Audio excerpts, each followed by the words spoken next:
അപ്പം നിനക്ക് അഭിനയിക്കണം. അതെ സാർ. മോഹൻ, നിങ്ങളൊരു നടനാണെന്ന് നിങ്ങൾ തീരുമാനിച്ചിട്ടുണ്ടെങ്കിൽ നിങ്ങളതായിരിക്കും. ചോക്ലേറ്റ് വേണോ? It's okay thank you. Okay, കഴിച്ചോളൂ. കഴിച്ചോ. നിന്നെ ഞാൻ സിനിമയിൽ എടുക്കുകയാണെങ്കിൽ എനിക്കെന്താ ഗുണം? എന്തിട്ടാണോ ഉദ്ദേശിക്കുന്നത് സാറേ? പൈസ ആണെങ്കിൽ തരാൻ എൻ്റെ ഇല്ല.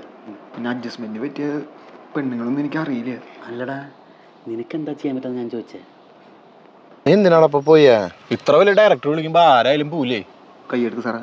മോഹൻ, നിങ്ങളൊരു നടനാണെന്ന് നിങ്ങൾ വിചാരിച്ചിട്ടുണ്ടെങ്കിൽ നിങ്ങളതായിരിക്കും.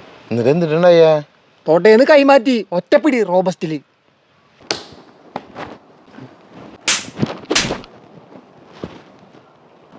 ആടന്തൊപ്പി. അടുത്ത ആളെ കയറ്റി വിട്. ഇങ്ങനത്തെ ആൾക്കാരൊന്നും കയറ്റി വിടില്ലേട്ടാ.